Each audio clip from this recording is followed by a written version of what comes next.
please click the link inside of the comment section online so that you can be a part of the discussions. Please, everyone that's online, introduce yourselves. Let us know your name and what part of the city you are joining from tonight, and we are going to jump right into our assembly.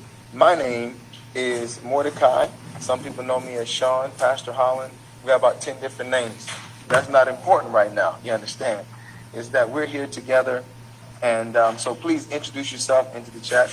We're going to start off with some joy and thinking optimistically. Make me anxious. Thinking positively.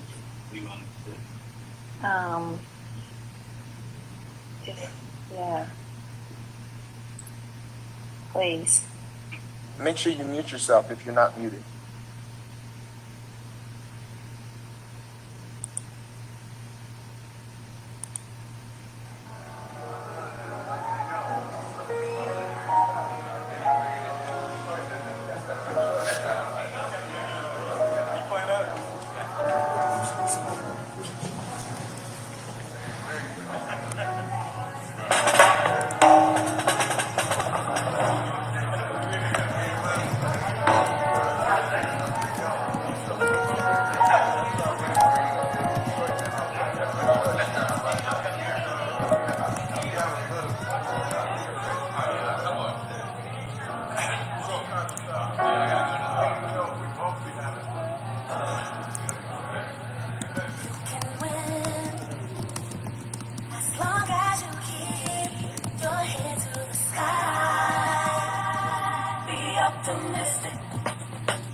In the moment, who's the opponent? I own it.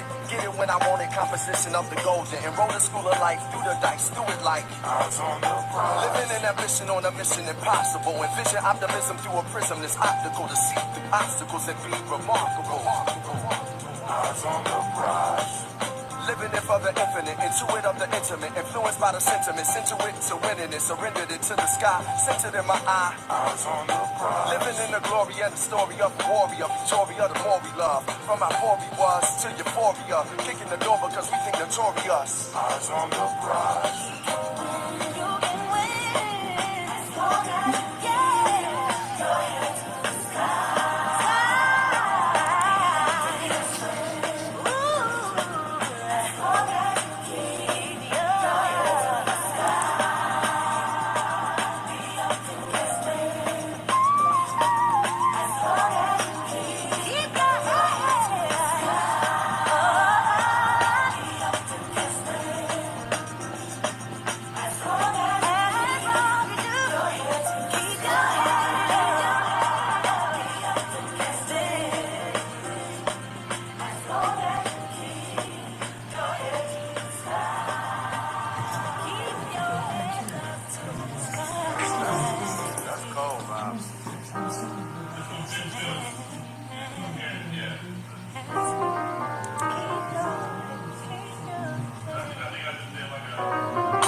We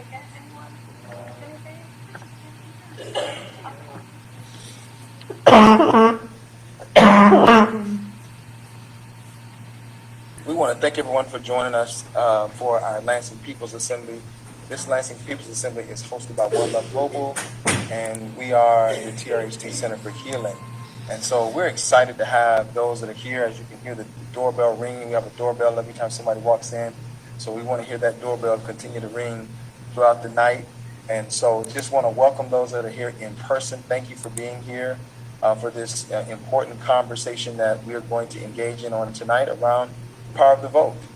And we ground ourselves tonight in this very fact that this human right, this right that is afforded to each of us by way of the Constitution, is being suppressed. And we are in a very, very precarious times here in this nation. And so we ground ourselves in the fact that there are those who literally sacrificed and gave their lives for this right to vote. And so there's been a lot of efforts and a lot of work in our Get Out the Vote and our Black to Vote, just across canvassing and registering, early balloting, early voting rather, just pushing information out. And so that's what tonight is about. We're going to have some key discussions. And so I just want to welcome everyone, and I want to do a special welcome to those that are in the Zoom boom room. That's what I call it. I add a boom on the end of it. The Zoom boom room. You can't be in the Lansing People's Assembly if you're not willing to smile. You're going to have to put a smile on your face. So I need to see some smiles from everybody that's on the Zoom, and because we are a family. This is the Lansing People's Assembly. And so we have those that are part of our One Love Global family that will be hosting this with me. They're in the chat. And so things that you put in the comment section will be lifted up as well. We also have our CEO, Angela Waters-Austin. She is with us as well. So we've got a host of thousands. And we also have those that are joining us from online. We are live streaming on Facebook. And so we are here today. And I want to share my screen. And again, and let's see here. And then we'll move forward with our agenda. We're going to ask everyone that's online. There will be a link that will be placed in the chat. Please sign up. Let us know who you are. There will be opportunities for you to participate in the Lansing People's Assembly. And so let's start it tonight. The power of the vote. The power of the vote. And so we're going to begin this conversation tonight. And what we want to talk about is, what is the Lansing People's Assembly? What is the Lansing People's Assembly? The Assembly is a multiracial, multi-generational, multi-ideological, and multi-gendered space. It's not owned by an organization.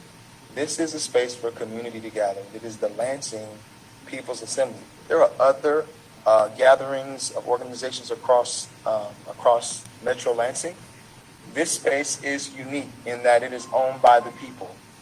And so this assembly brings all the voices together in a circular fashion and engages the thinking, experiences, and visions of all participants. So if you're here tonight and you've got some things you want to share, this is the space to do it. We build our agenda together. We talk about our priorities. This is where we're asking, bring your friends. Like bring everyone that you know that's ready for literal transformation in our city. This is the place where we not only talk about, identify the issues, but this is the place, as you can see on the screen, we strategize. We're not just talking about the problems, right? But we are strategizing. And so this People's Assembly meets once a month. And so that's the reason why we want to make sure you get on our email list so that you can get the announcements of when these are happening. And we do this in order to synthesize and collectively agree on action steps. So this is why we're here tonight. We've got many issues in our community that need to be addressed, and we felt that prior to November 8th, we wanted to gather the community to talk about the importance of November the 8th. What's on the ballot? Who's on the ballot? How does this affect those that don't have a voice but they do have a vote, right? And so we say it's your vote, your voice. And if you want to lift your voice, vote. And so we thank you for joining us on tonight here.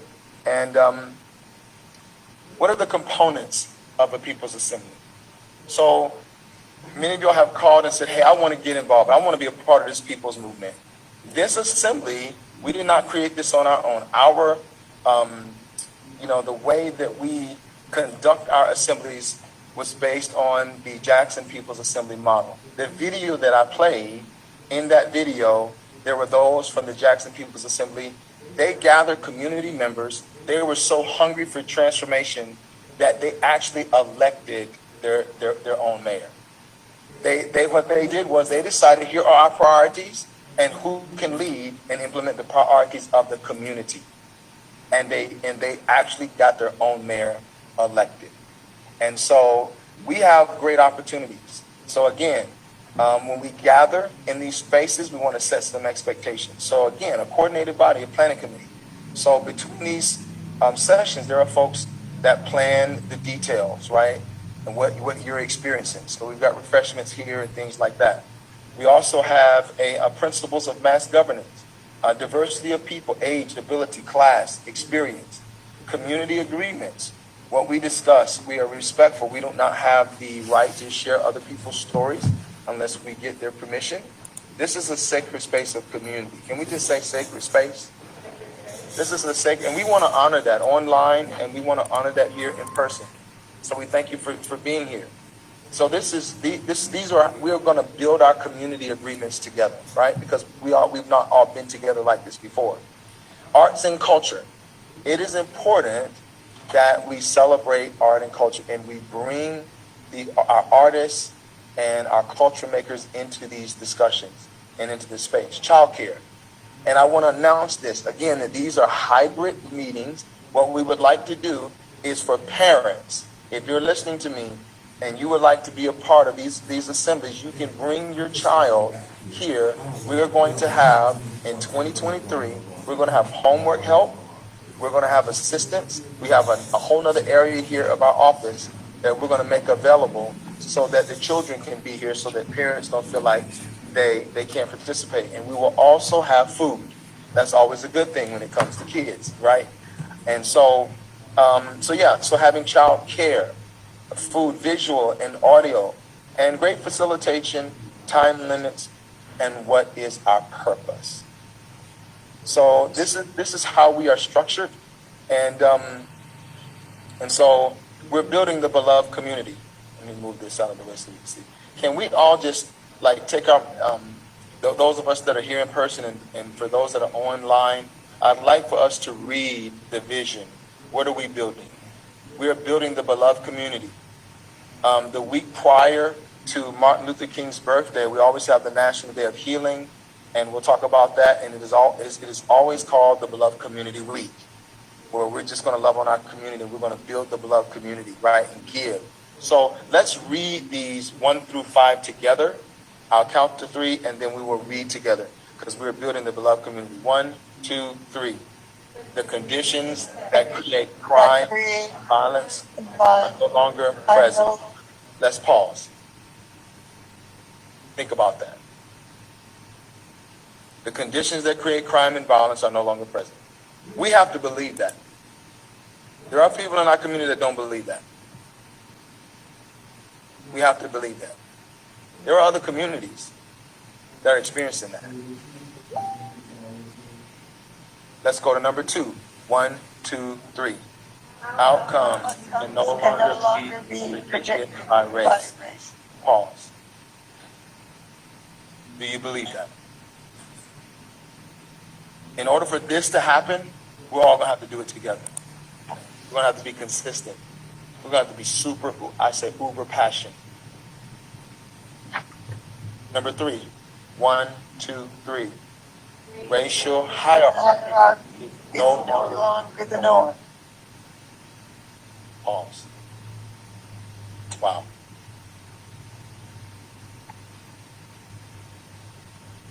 Number 4. 1, 2, 3. Everyone feels welcome. In our society today, it doesn't work that way. And our last one. This is a big one. This is a big one. 1, 2, 3. Everyone feels safe. If you are in agreement with helping the Lansing People's Assembly build the beloved community, I want those that are here to raise your hand as a public sign that you believe this. And those that are online, please put up an emoji on your screen so that we can see that you are in agreement of what we are building together. And obviously, Angela, if you have any words, you're always welcome to always come off mute.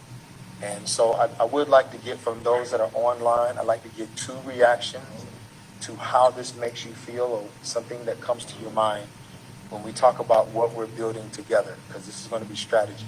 So 2 persons that are online, you know, you're not obligated, but you feel you want to just share like how going through this and seeing what we're building together.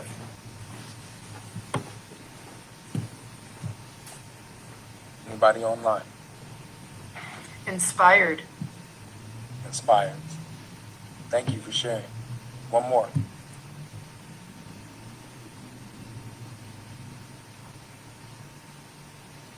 All right. Activated. Hopeful. Hopeful. Active. Did someone say activated? Yes. Yeah. Yeah, this is bigger than one person. This is bigger than one side of town. This is possible. For those that are here in person, any reactions?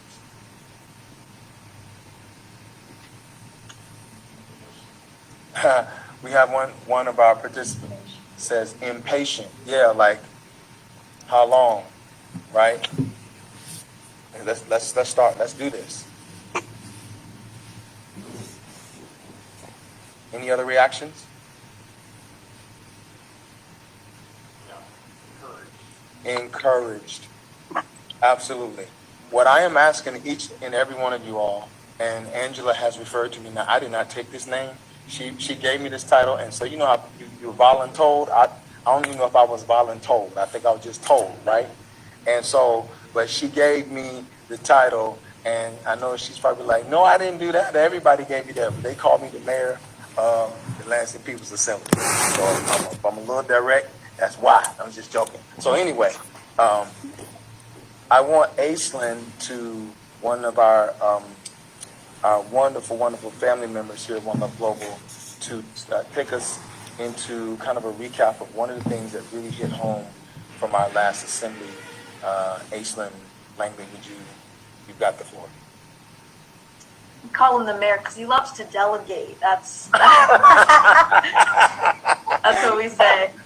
Anyways, hi, I'm Aislinn. I'm one of the community impact coordinators here at One Love Global, so I do a lot of data work.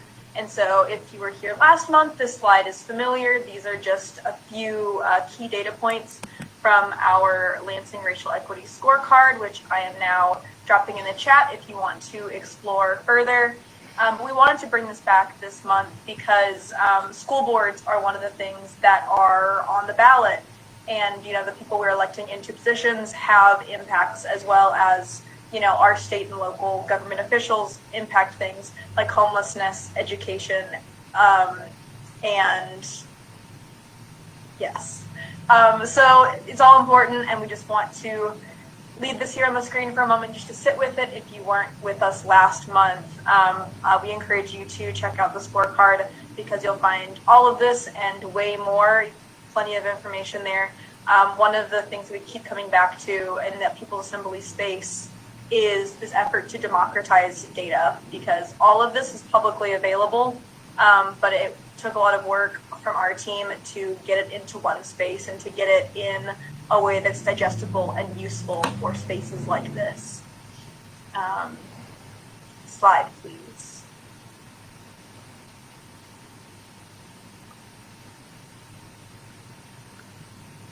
And just another note-taking acknowledgement, just myself and Kat will be taking notes throughout the night tonight, just so that we have kind of records of things that come up in conversation. If you have a question, feel free to ask me or to email connect@OneLoveGlobal. Thanks. Back to you, Mordecai. Yeah, so I wanted to just like put this up again because there are people that want to take pictures of the screen again. So last year there were 239 homeless students, and we know from the data that's been presented that has actually increased this year. So we have a real homeless issue, right? And we can drill down into like who's homeless and where they are, but what are we doing about it? We're just putting data up on the screen. That's why we're here tonight, is to talk about these issues, right? And that's the reason why we're going to show up on November 8th and we're going to vote, right? And so in 2022, only 70% of Lansing third graders were reading at grade level compared to 42% of the statewide standard or statewide data. If you're sitting out there and you're saying, what can I do? What can I do? Here it is. This is why we're here. And look at the disparities.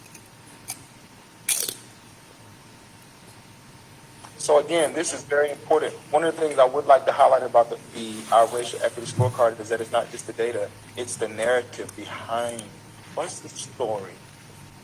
How does this happen? So when you click that link that Aislinn was talking about, there is a section where you can actually read about the narrative, right? What is the story that we need to lift up of those who are most impacted? Aislinn, you have anything to add to that? Nope, that's all I got, and you'll hear from my counterpart later as we also lift up some of the voices of the youth that we're working with. Okay. Yeah, we do have one question here yep, we'll go back.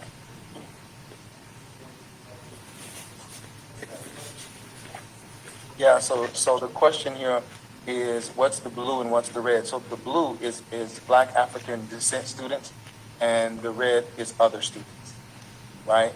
And so when you look at that and then look at the student-teacher ratio and demographics, it even tells another story, right? It furthers that narrative that there are real issues that need to be solved by real leaders. If I may, Mordecai. For the graduation rates, we thought it was really important to include those 2 years in this figure, just because ideally it would be great if we just looked at 2021. I mean, it's not great that the graduation rate is in the low 60s and not much higher than that, but from a racial equity standpoint, it's very similar across all students there. There's not, a gap between Black students and all of the other students. But when you add the figures from 2020 as well, you see that all groups fell significantly between those 2 years. So we just want to always give context to the data points that we're bringing. Thank you. Any other questions? Please put them in the comment section. We also have been tracking anti-CRT legislation across the country. There's a tremendous amount of legislation that's being passed that is attempting to erase certain aspects of American history, mainly slavery, and that entire experience, and renaming it, reshaping the entire history. There's funding that legislators are putting in place to restrict funding to districts and schools who teach this in their curriculum, to talk about slavery, to talk about they don't want other students to feel uncomfortable or to feel blamed. So we have a lot going on. We have a lot going on. And so there's another presentation, some data that we can put in the comment section. Yes, we have another.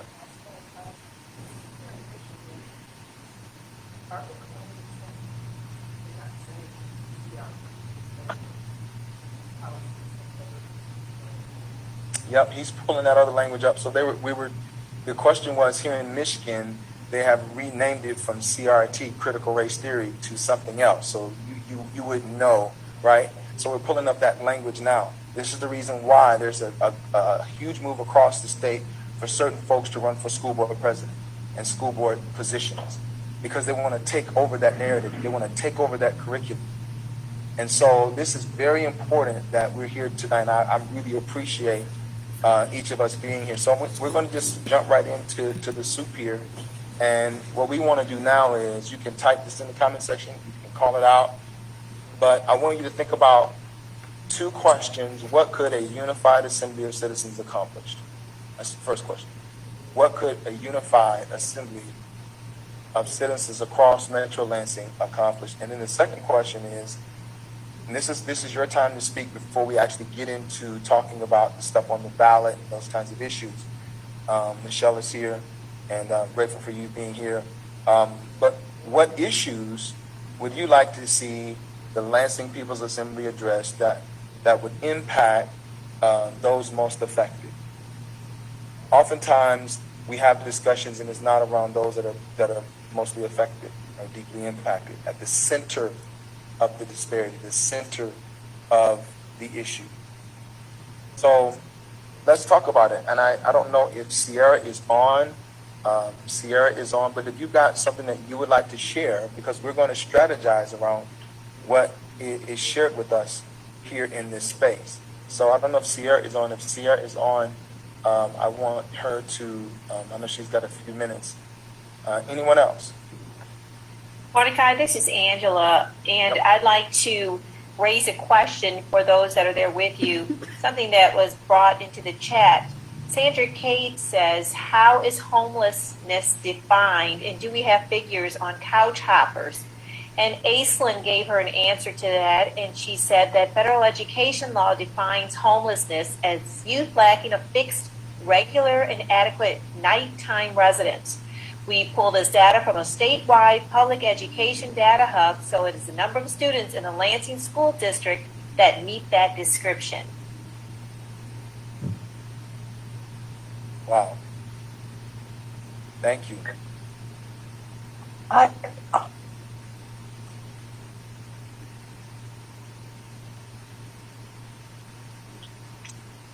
So we'll give you a few moments to think about these questions. Yeah, I think we have a hand raised. Hi, Sandra. Because I can't make that. I'm sorry. Yeah, I asked that question because that number seems low from what I know. Yeah. Go ahead. That's it. I would agree that it is low, and it's something that, is when you have the context of looking at multiple years, it actually dropped by about half from the year before. And the really key thing here is that is the number of Lansing School District students who are experiencing homelessness, which means that it does not capture students who are not enrolled in school. And so we saw a pretty dramatic drop in homelessness from 2020 to 2021. And that seems good, but it's probably because it means that those students are just not involved in school anymore, that, they're just falling through the cracks. Because that number only encapsulates students who are currently enrolled in the district. Yeah, because they were pushed out. Yes, thank you for uplifting that.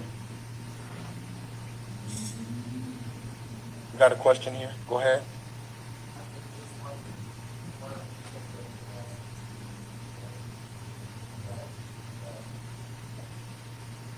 Oh my.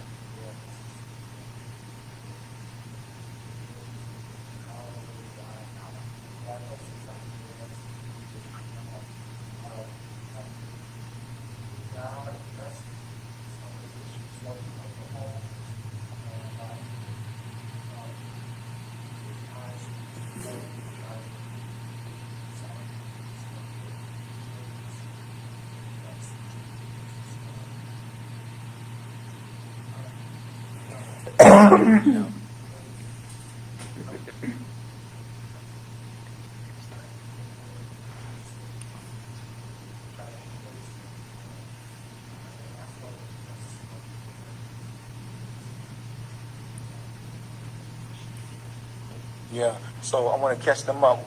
So one of our participants here was just talking about how the Lansing School District has been trying to, put some strategies in place to put a dent in this issue.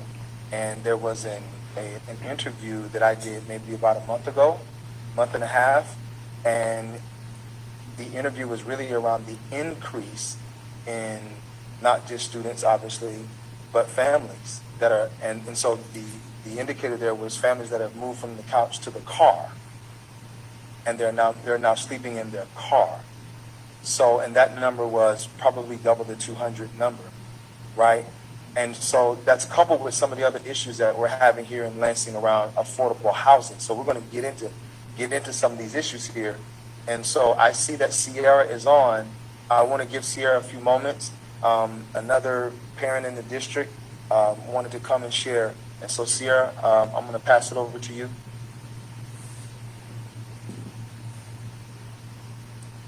Yeah, thank you. I'm glad to be a part of this meeting, you guys. Thanks for having me. I am a parent of 2 children in the Lansing Public Schools. My daughter's 14 and she's over at Eastern. She's a freshman. She just turned 14 this last weekend, and I've got a son at Post Oak. And I had shared with the parent group about some of the experiences that we've had at Eastern, more specifically with the volleyball team that she was a part of, where they dealt with really explicit racism from some majority white schools, where they were confronted and called darky and poverty monkeys, and there were some, very sort of explicit language that my daughter was coming back and saying, "Mom, what does this mean? Like, what are they saying to me?" And I'm saying, "Are you serious? Did they really say, like, is this?" I was in shock, you guys. I mean, I couldn't believe that this was being said explicitly as it was. And so the coach was notified, and my daughter told me not to confront the school, which was my initial reaction. It was a Williamston school, so I was like, "I'm going to Williamston, and we're discussing this." And she said, "Nope, please don't do that." And I respected her request, but nothing was done with that. And one thing that I shared with the parenting group is that we have girls that don't have knee pads. We have girls that don't have rides home. We have girls that cannot compete with these majority white schools. And so our girls are, quote, competing and losing every single game. And of course, we're not in these games to win, but this is not a safe, equal, space where these girls are starting from. And that is what I was expressing, is that, I am not from here. I'm from Seattle. And the explicit racism that I have seen my kids face in 2022 versus what I faced in the early 2000s is just completely different. And it's like I'm desperate. I'm like, do you guys not see this? This is incredibly obvious what is happening to these kids. And, we've got police in the buildings. We've got police that are, my daughter's been confronted by a police officer who thought she was high because she was tired. And she asked me about that coming home. And I'm thinking, is this normalized? Like, are we just letting our kids be confronted by police officers because they're tired, whether they're high? And I run an organization of pediatricians, so I have a lot of access to mental health and behavioral health resources in the state. I recognize how treatments are playing out for children of this age group. But what I'm seeing right now is completely jarring and needs to be addressed. And I just don't know how to go about that in an organized way where people will respect what we're saying. And so my girls and the volleyball team is one issue, but there's major issues beyond that. And based on some of the discussions I've had, it sounds like that Lansing has faced some of these issues and not necessarily done anything about it. So thanks for giving me this platform to share. I don't mean to ramble on, but it's been quite an experience to be educated about the way in which our kids talk about themselves and each other, and the way other schools confront them. So that is the share that I have. So thanks. Sierra, we thank you for being brave enough to share, being vulnerable and transparent. There isn't a parent or a person on this call listening that we are not, like, there's water behind my eyes. And it's not right. And we see that our elected officials and those that are in position, this is beyond them. The community has to take this. We have to lead. We have to organize ourselves, and we need the largest, most effective, even if it's not the largest, but we need the most effective people movement, right? That's organized, strategized, and we know where we're going. We know what our goals are. And I think we've said this over and over in these sessions, that our children is the goal, a better future for them. So we appreciate you sharing. And again, we have those that are taking notes, and that's why we're here, is to listen, but also strategize, organize, and strategize. Any other persons that are here? What would you like to see the LPA address?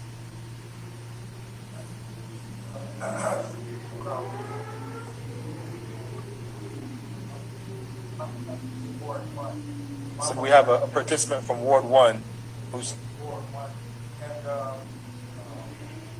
my opinion of our board is Old Town, and then I'm going to decide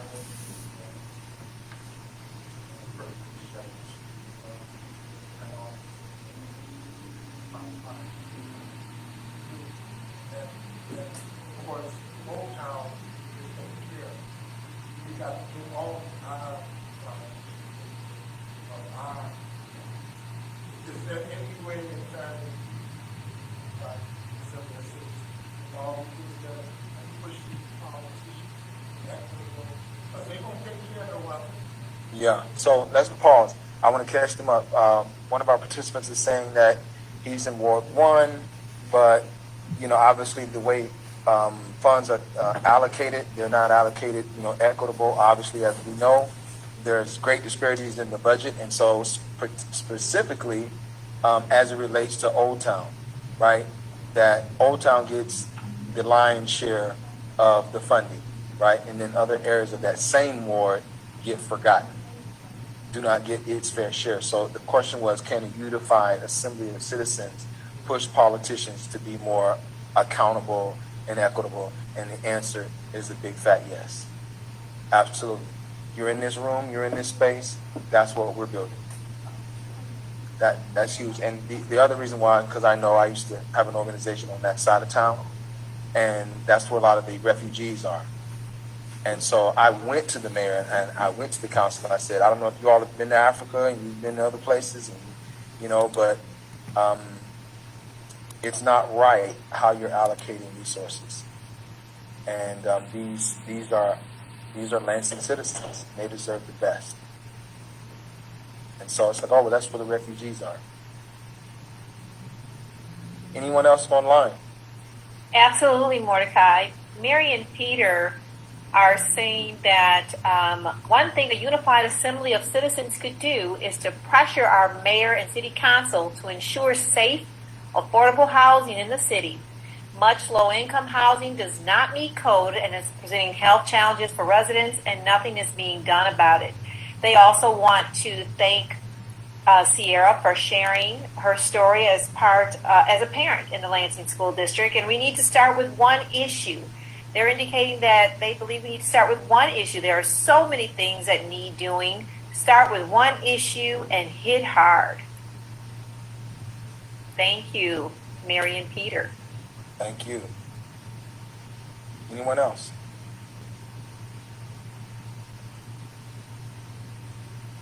Tom says his boys go to Mount Hope School and he's there regularly volunteering. The schools need significant more resources to have more adults involved in the lives of these students in the building to help invest in these students' lives. He suspects every school is like this. So I want someone on our team to put into the comment section how much money the Lansing School Board got from the ESSER funding and how much money the City of Lansing got from the ARPA funding. And when you see how much money has come into this city, there should be no reason why girls don't have knee pads and why schools don't have what they need. We don't have a money problem. We got people, leadership. We got a leadership problem, right? So here's what we're going to do. We're going to take a hard pause here because these are issues, and I want those that are present write your thoughts down, and those that are online just begin to fill up that chat, and we'll take you to the next part of our discussion around electoral justice. While you're doing that, I'm going to play a video that I think will set up this portion of our conversation. Enough electoral votes, more than 270, more than enough to become the 44th President of the United States. He will be the first African-American President of the United States. I've been broke all my life, but I kept hope all them nights. You see business in my city? Yeah, they closed all them twice. I was just riding down Salem, all them damn potholes, I can't drive. I know y'all can fix it faster, but I know y'all won't try. Don't nobody care about us. And that's long vote. Voted for Obama back in 2012. I remember that's when I had hope. He was saying, yes, we can. And everybody got less food stamps. And when I turned 21, I was still broke. I'd never vote again. I don't think I ever had a president make my life better. Did it all on my own. Ain't no politician ever do a nice gesture. I don't even know the man's name. I ain't never seen her one time ever. Tell me how she gonna help the city. What I'm supposed to do, write letters? What I'm supposed to do, blame Trump? He ain't never really gave a ain't nobody raised minimum wage. None of these jobs pay enough. I think they just want to keep us broke, cause they ain't putting none in place for us. This how all my people feel, but we gotta learn. We complained enough, let me change it up. Everything I just said, everybody I know think the same way. See, they don't want to see us vote, and we never do, so we see the same thing. But all our votes really do count, and they'll never really let it show. So now I'm finna break it down, cause if I don't, you will probably never know. First thing first, you know back in middle school when they taught us, it was 3 branches of the government. We forgot it when we got older. It's the judicial, the legislative, and executive. Well, all we know is the executive. That's the mayor, or the governor, and the president. Now, none of them 3 people make no laws. They just be checking them. The laws come to their desk, and all they do is say no or yes to it. So when the news station tried to tell us that Barack Obama couldn't put us on, we was all salty at Obama when it was the Congress members all along. We gotta focus on the legislative branch. Yeah, they the ones that make the laws. Yeah, they the ones write how much food stamp money you get on the card. But when people that wanted to help us wanted the job, I know they probably lost. Cause we ain't even know their name, we ain't know their face, we ain't know it all. So the Congress or the State House, that's legislative, they make laws. So what we want from the president is what they do. Okay, y'all? See, they election every 2 years, but we don't ever even go to those. The Congress, they can raise minimum wage, but we ain't even really know it though. So you know how back in '08, when we all voted for Obama, we was all supposed to go back in 2010 and vote for the Congress. Cause they the ones make child support laws. They the ones choose if your kids at school get to eat steak or corn dogs. The State House make the court calls. So if the country failed, then you can't say it's them, it's your fault. Cause y'all ain't know to vote for Congress members that was for y'all. And they don't gotta leave after 4 years, and we just let them sit. See, they don't wanna tell you this, they want you to focus on the president. Now the third branch is the judicial, that's judges. They the reason why John Crawford and Trayvon they had justice. So when Meek Mill got locked up just for popping willies, we blame the judge and not the city when they let her get voted in. Cause they ain't know who to vote against. Imagine life on the other side. Roads better, schools better, everybody get their license back. Grocery store food better, custody of your kids back. Homeless people get new shelters. If we gon' fix the U.S., we gotta start with them 2 letters. Me and you. Somebody told us that the government wanna keep us broke, but the only reason why those people in the government is cause we ain't vote. And I ain't talking about the president, I'm talking about the ones we ain't know. See, they was gonna try to keep it low, but it's gonna hurt them when they see the pros. Every time you stay home, someone is making a decision about you, making decisions about the air you breathe, the water you drink, the food your kids eat, and how much money you bring home every 2 weeks. So every time you sit out an election, every time you don't show up because you think it doesn't matter, someone else is happy that you didn't show up, so they can make that decision for you. Vote. Thank you all. So we're going to move into our discussion around electoral justice and any reactions. How many of y'all seen that video before? Got a couple people here. So can someone drop the link? You give me a question. Can you drop the link to that video in the comment section? That would be super great. And just try Electoral votes, more.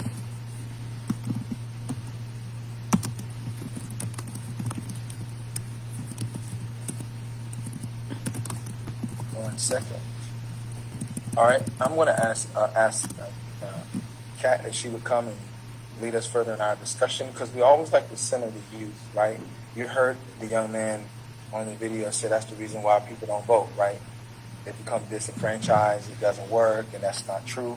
It works so good that they want to disenfranchise folks, right, and suppress the vote. So I'm going to ask Kat if she would come and take us further. Hi, everyone. My name is Kat. I'm also the community impact coordinator alongside Aislinn. So we are what makes the data team. So Freedom Summer, some of these quotes are from our Freedom Summer Youth Organizing School, which is a organizing school, like a summer experience to further engage youth who are typically between the ages of 12 and 25, engage them in community organizing and long transformative change. So part of their curriculum one year had a really strong emphasis on electoral justice. So these are some of the quotes that some of the feedback we got about their experience with electoral justice, what they learned, how they felt, specifically when it comes to voting. So these what these quotes are about. And Aislinn dropped in the chat also to learn more about the Freedom Summer program. So one of the quotes says, "It shapes our American future and equity." Another quote said, "I've had really good discussions in small groups about the role of voting and building power for Black communities, and the nuances revealed in these discussions have stuck with me." So even though most kind of our average age group changes throughout the years, I think this past year the average age is 14. So many of our participants don't have the opportunity to vote because they're not of age yet, of course. But they do understand the importance of voting and the importance that it affects them when those of age do vote. Next slide, please. And so these are just a few more quotes. Voting is important, especially at the local level, because it directly affects you. And this other quote is, "The media is also responsible for promoting dominant narratives about voting that obscure the fact that many communities are inherently disenfranchised in our electoral system and perpetuates the idea that voting is merely a matter of individual choice." Back to you.